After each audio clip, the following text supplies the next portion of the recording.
want to begin by thanking Dr. Jackson and his family for surprising us with this visit.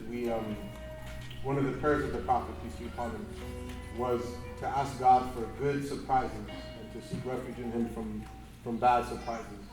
So this visit and this evening was really, really a very special and very blessed good surprise for us. We didn't anticipate such an honor having Dr. Jackson and his family with us this weekend, but we feel that Allah has answered that prayer for us, that He gave us this beautiful surprise, and it's it's an honor to always, anytime you're in the presence of scholars, it's an honor. But it's particularly for us at Tahlif Collective an honor to be in the presence of Dr. Jackson, because he's one of the people who in a very real way is behind a lot of what we do here. And so, Dr. Jackson, maybe we'll just get right to the point. Why this text? Why now?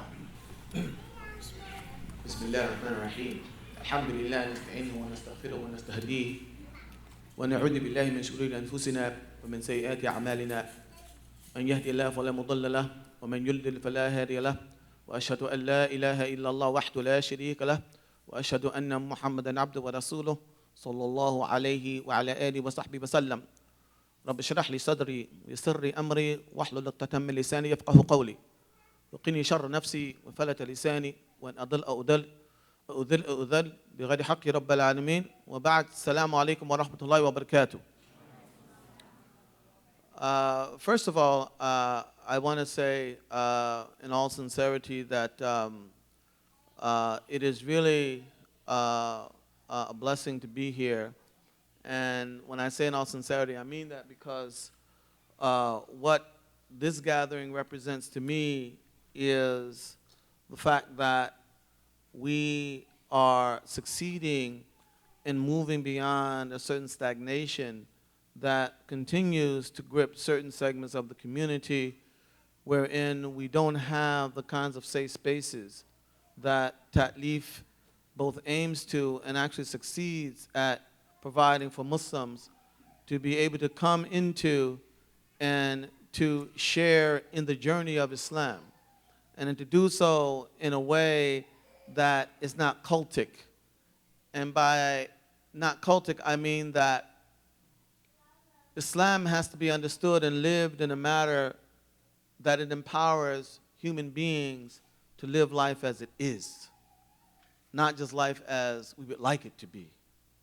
And any religious movement that takes people away from reality, as opposed to empowering them to confront and deal with reality, that is closer to a cult than it is to a religion. And what we need are safe spaces where we can come and we can put on the table the everyday realities. And by that I mean both the challenges and the opportunities, because I think that oftentimes, we've learned a certain rhetorical style, and that rhetorical style has in some ways even morphed into a way of thinking, especially, for Muslims who live in this part of the world. We always think about reality in terms of the problems that it poses, and far less often in terms of the opportunities that are before us as well. But both in terms of the opportunities and the challenges, we need both to understand Islam and to understand reality in such a way that Islam can be made to address that effectively, and that Islam empowers us to confront and to face anything a human existence has to offer. And I think that one of the things that we need to sometimes remind ourselves of is that the Prophet Muhammad sallallahu alaihi wasallam, his life was not the most, hunky-dory life that you can imagine. In point of fact, he, in his own personal life, faced challenges that many of us could not think of facing once, let alone repeatedly. Repeatedly having loved ones die and die and die and be injured and be lost, etc. And yet, this does not bring him to despair. This does not bring him to instrumentalize religion whereby, God is turned into some grand Santa Claus.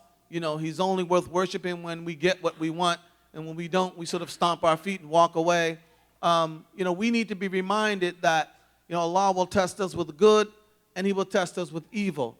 And part of our role as a community is to be able to mutually enjoin one another in ways that enable us to confront all of that with a sense of dignity and humility, knowing that our job is to recognize that all that we have and all that we don't have, this is ultimately up to God. And we can never allow ourselves to forget that fact.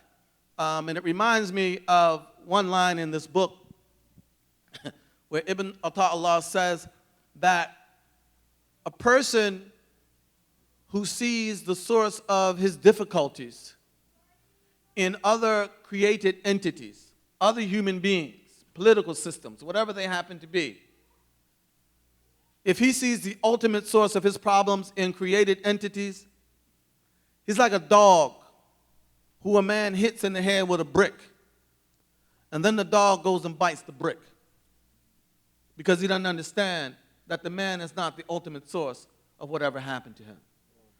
And a person who sees the ultimate source of their bounty, their wealth, their education, their riches, their beautiful family, who sees the source of this in anything other than God, is like a horse who, when its trainer appears on the scene, he wags his tail in happiness.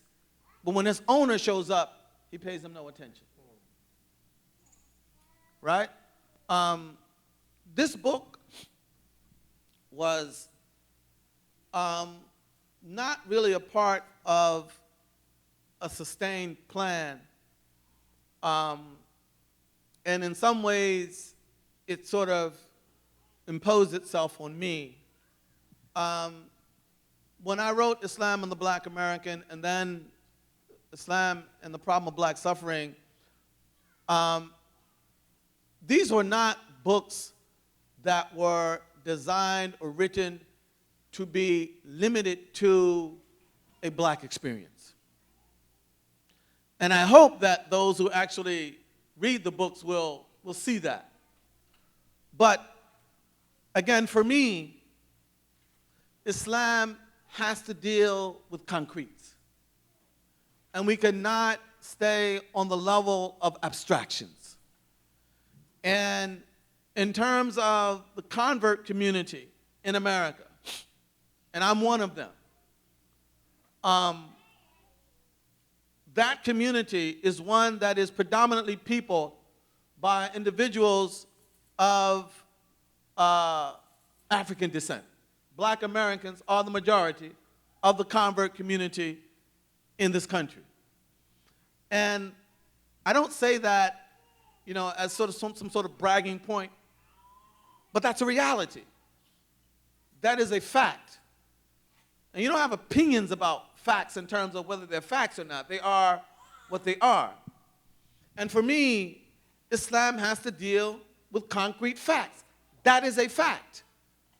And if you think that, we can talk about Islam as an abstraction, I was sort of reminded when you said that, you asked, well, why am I doing this? Well, to help Islam and the Muslims. These are broad abstractions. Anybody can say that. Anybody, anywhere in the world, anytime, under any circumstance, could say that.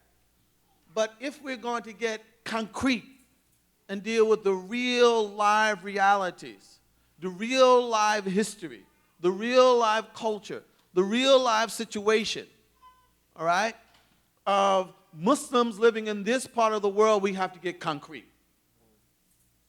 And that was the whole point of dealing with Islam and the Black American, in part. The other part was that in America, I said what? In America. I think that one of the civilizational failures of America, one of the historical failures, let us say, of America, and most Americans recognize this now. This is not a complaint. This is not a sneer. This is not a nasty criticism of America. It's simply um, a recognition of a fact. But one of the historical failures of America has been the manner in which America has dealt with the issue of race and racial hierarchy. And any religion that has ambitions to become a religion that inspires the best of any society, it has to be able to deal with that society's very concrete illnesses. And so Islam and the Black American and Islam and the problem of black suffering is not simply addressed to Black American Muslims, but it is addressed also to the broader American society with the aim of trying to highlight and model the way in which Islam can address a concrete historical reality in American society. And I believe, personally, again, that any religion that aspires to any kind of broad-based societal recognition in a society like America has to come to terms with the issue of race. And that has to be a part of its moral repertoire. It has to be a part of its theological repertoire. It has to empower people to get beyond a problem in moral terms in ways that can be grounded in religious teaching. This book, in a sense, goes beyond the last two because it goes, in a sense, from the more specific to the more general, without getting out of the specific. Because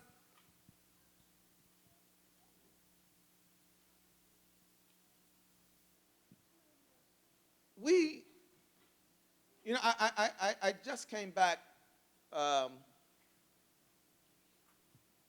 overseas. I won't say any country, so it won't sound like any kind of critique. In fact, if I mention the country, it would be misleading because although what I'm about to say took place in this country, it was a conference that included people from all over the Muslim world.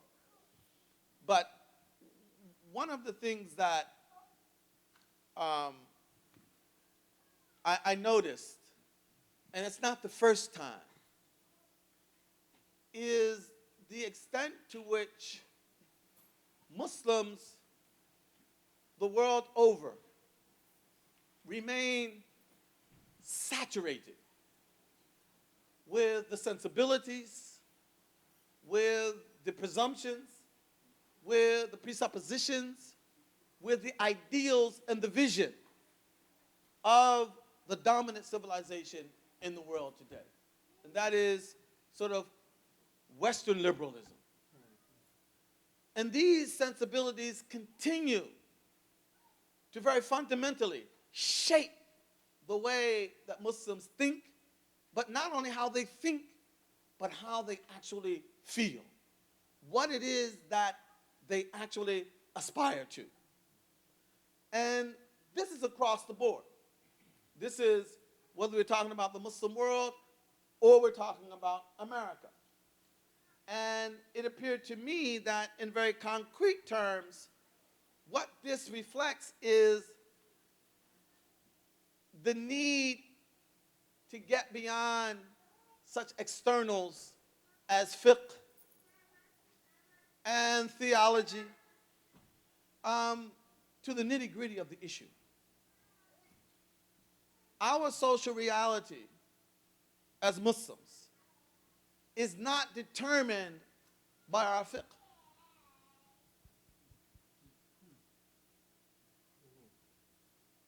Our fiqh may tell us we must do this, we must not do that. We should do this, we should not do that. But that fiqh will not determine what we actually do or do not do.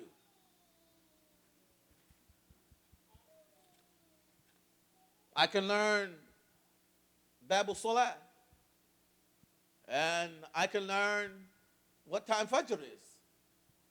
That won't get me up for Fajr.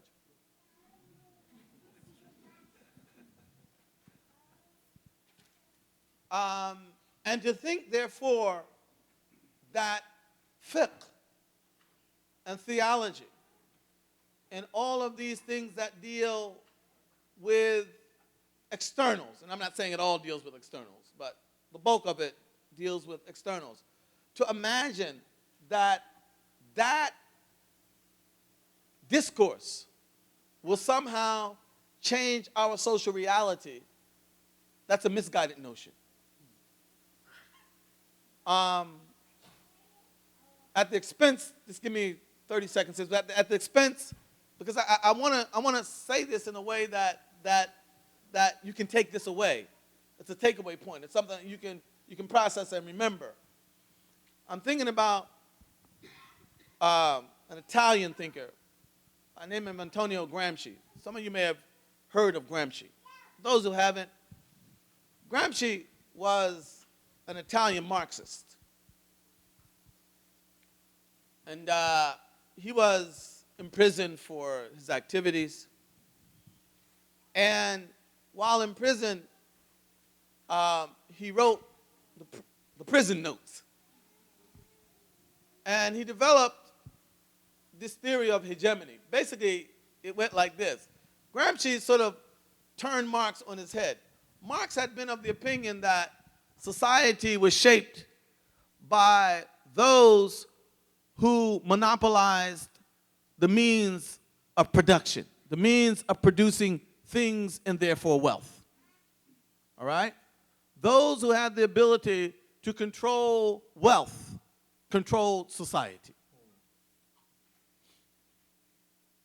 Gramsci, however, looked specifically, among other things, at America. He was an Italian in Italian prisons. But he looked at America before and after the Great Depression. And we all know that during the Great Depression, people who monopolized the means of production, what happened to them? They lost those means. The whole stock market crashed, all right? People went from riches to rags overnight. And yet, Gramsci recognized something. Society basically didn't change.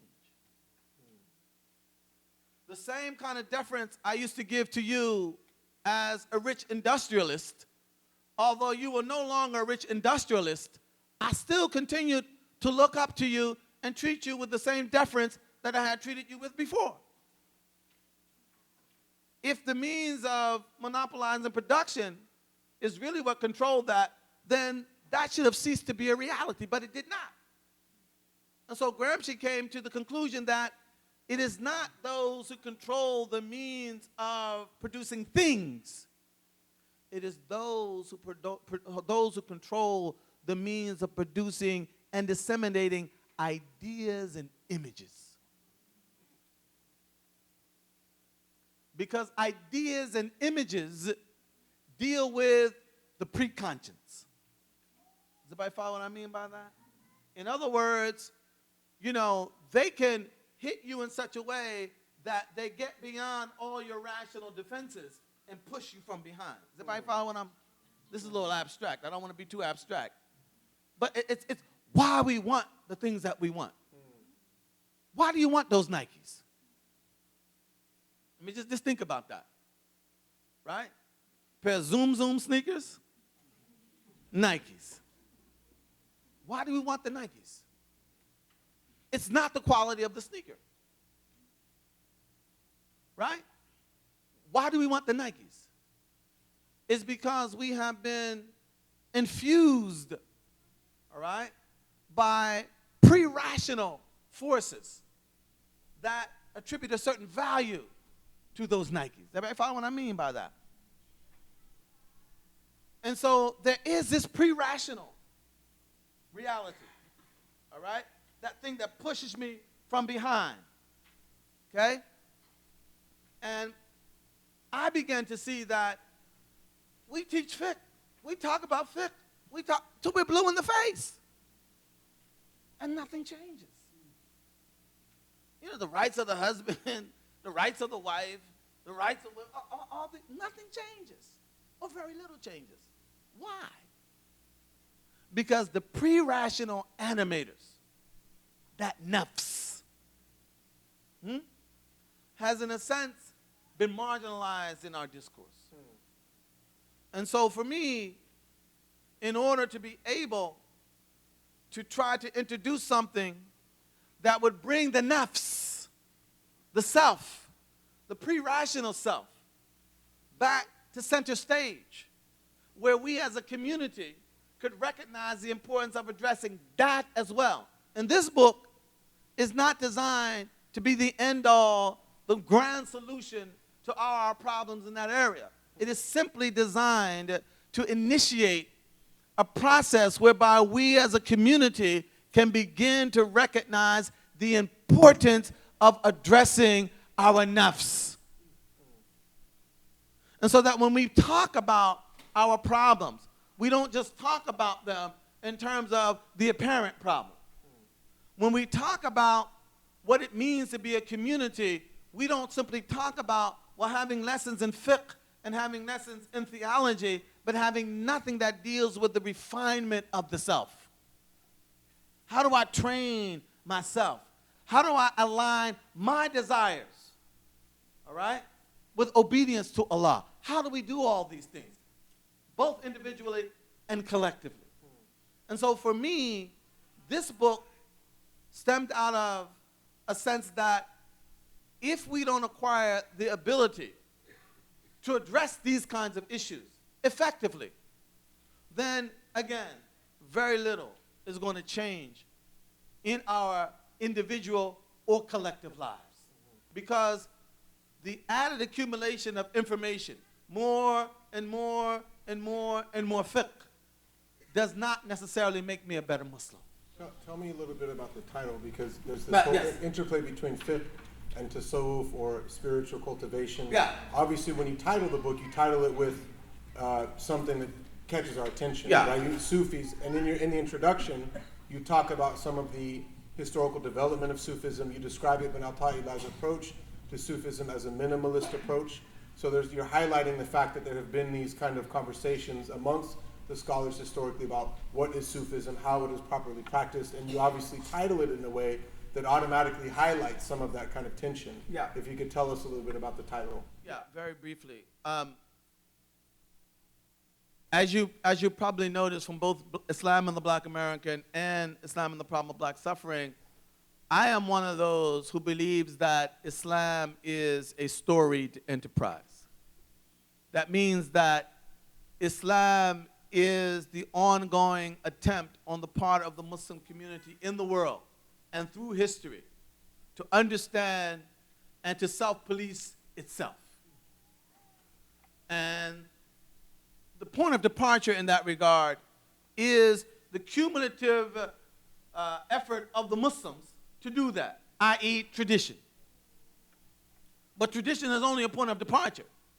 And it is a grand mistake for us to imagine that tradition has all of the ready-made answers for realities that people in the past never even faced before. It's a point of departure.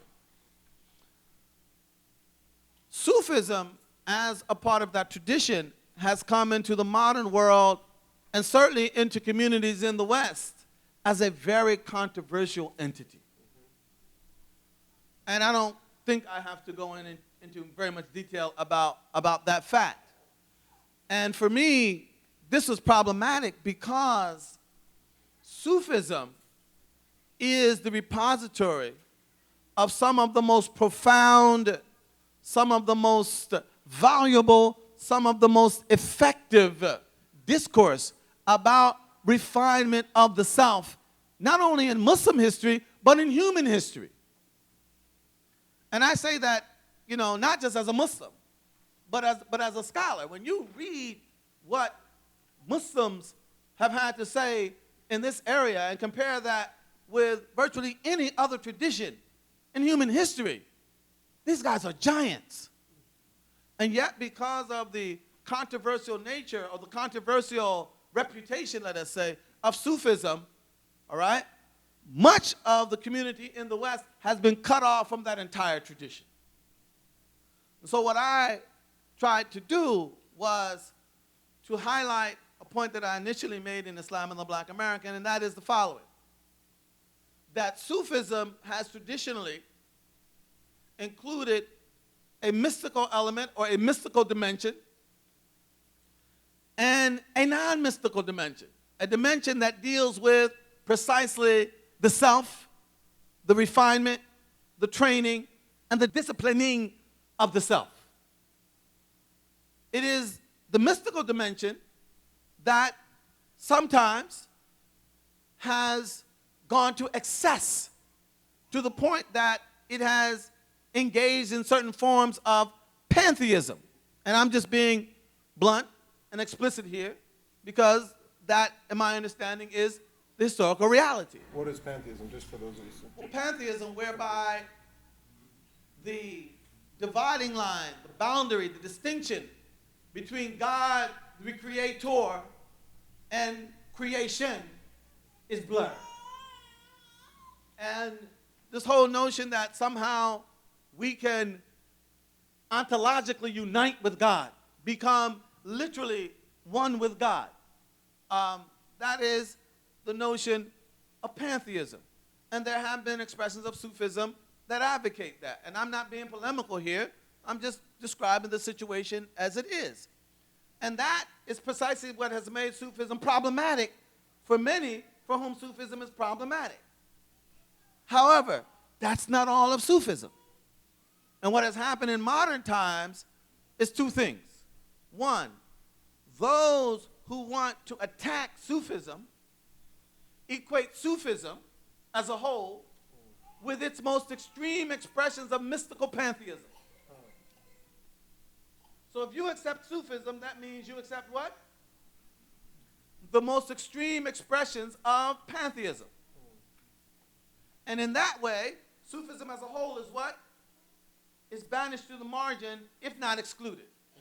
On the other hand, those who want to apologize for Sufism say that Sufism is simply what? It's only spiritual refinement. It's only ihsan. It's only disciplining the self. And in that way, they can say about people who are opposed to Sufism that they're opposed to what? They're opposed to spirituality. They're opposed to disciplining the self. They're opposed to spiritual refinement. Does everybody follow what I mean by that? And so the average everyday Muslim ends up lost in the sauce, confused, not really knowing where to go. But given the decibels of the controversy over Sufism, and it's pretty loud, it's scary. You know, it can scare lots of people away from it. Okay? And so what I tried to do was to point out that there are these two aspects of Sufism. One has been known to engage in excess. Not all forms of mysticism are pantheistic. I want to be clear about that. All right? But there's this whole other dimension of Sufism that is spiritual refinement, disciplining the self, dealing with the pre-rational, the pre-conscience. All right? That should be made accessible to all Muslims because they all need it. We all need it. All right? This text stuck out for me because it was my understanding that that is exactly what Ibn Allah was trying to do in this text. For that reason, virtually all of those aspects of Sufism that have been traditionally a cause for controversy and attack are eliminated completely from this work. There's no pantheism there. There's not even necessity for a Sufi sheikh. There's no specific wird.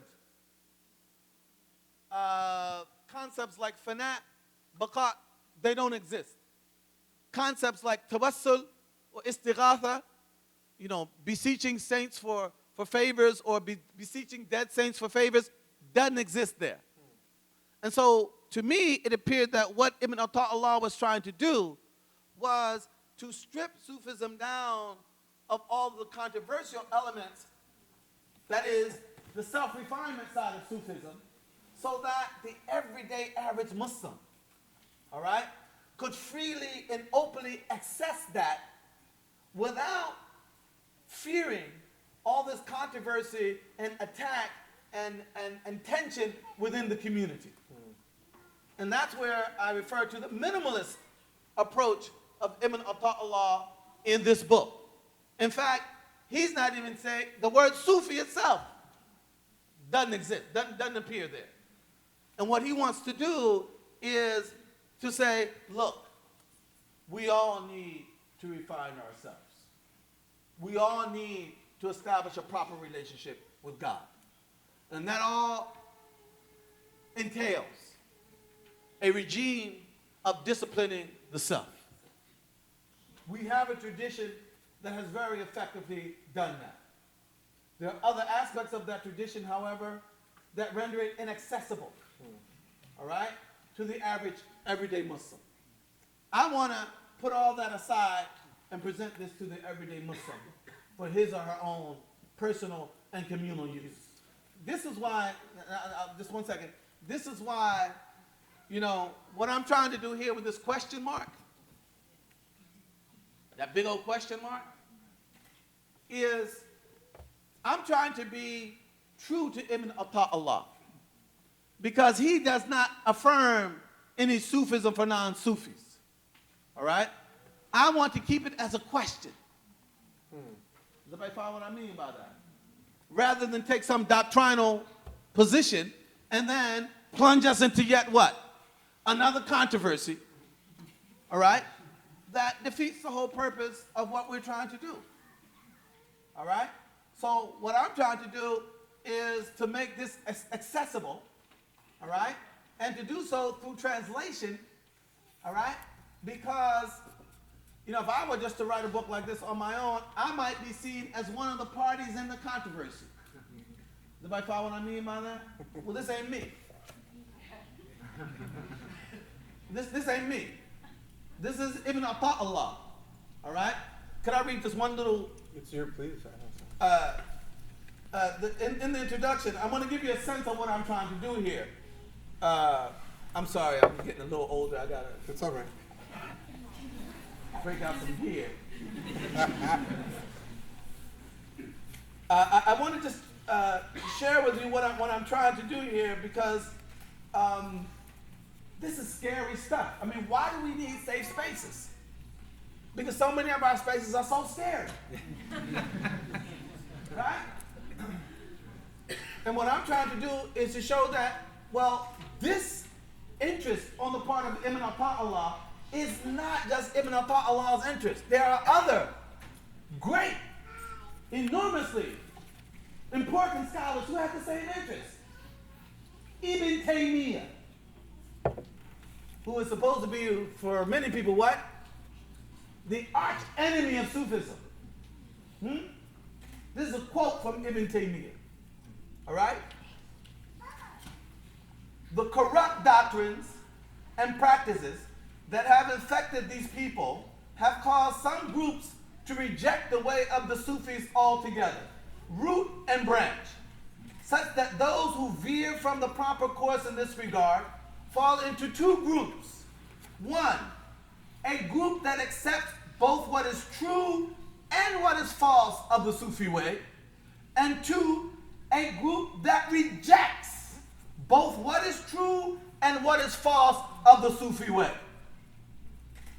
such as many groups of theologians and jurists. And the right position is Ibn Taymiyyah.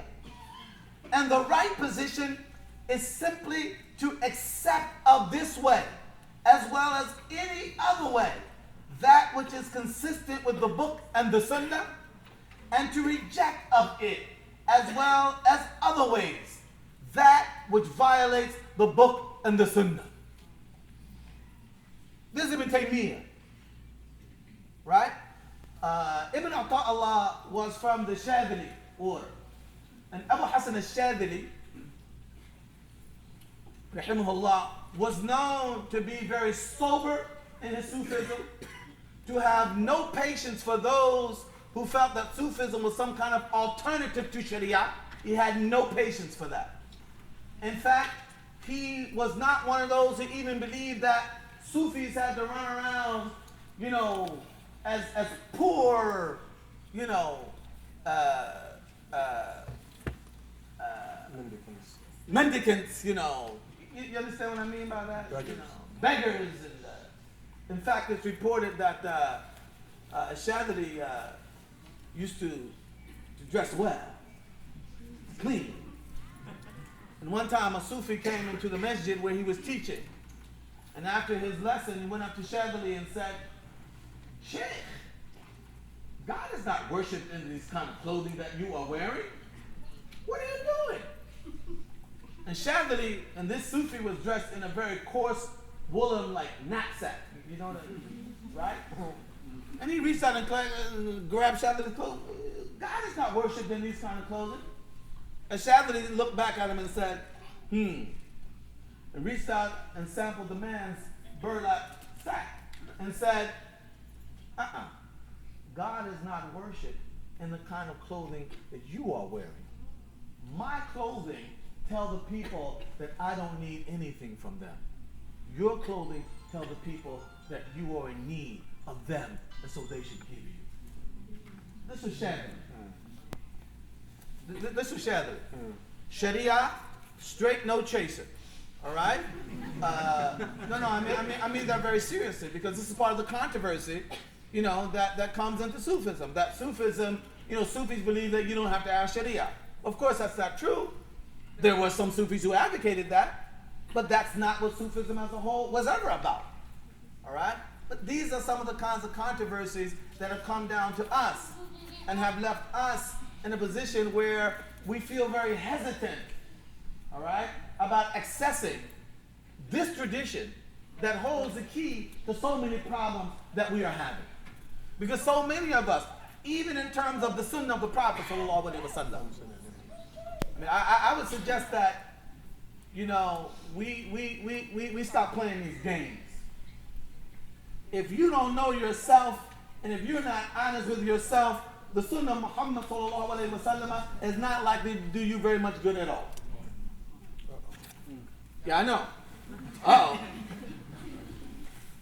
Because if you are a coward, or if you are stingy, you can cut your nails and shave your underarms all you want. That is not going to deal with your problem. And so many of us do as the Sudanese say. He looks at the elephant, but he only curses his shadow. We refuse to address our own internal flaws. I have my flaws. I have my issues. I have my weaknesses. They're very different from yours. And I need to address mine. I need to identify them. I need to come front and center with them. I need to be honest and courageous about them. And then I need to seek ways of addressing them. All right? And to just focus on those aspects of the Prophet's Sunnah, sallallahu alaihi wasallam, that have nothing to do with that. All right? It's to make mockery of his Sunnah. It's to make mockery of his Sunnah. Because what is that going to do? I'm going to be that person who's constantly Sunnah, Sunnah, Sunnah, Sunnah, Sunnah. And because I'm not addressing my real issues, I'm not going to develop as a human being. I'm not going to develop as a Muslim. Yet I'm going to be the person who represents what? What reputation is that going to give Sunnah then? The worst people become the representatives of the Sunnah. I'm not saying this is the case in any particular individual. I'm not making charges here, but you understand the point that I'm trying to make. And so we have to be honest and courageous and humble about who we are. If my problem is that I'm stingy, then I need a regime of charity. Right? You follow what I'm saying? I mean, courage, I got courage. I don't need to deal with that. But that's what I want to deal with, because that's easy. All right? This is about getting us honest and getting us courageous with ourselves.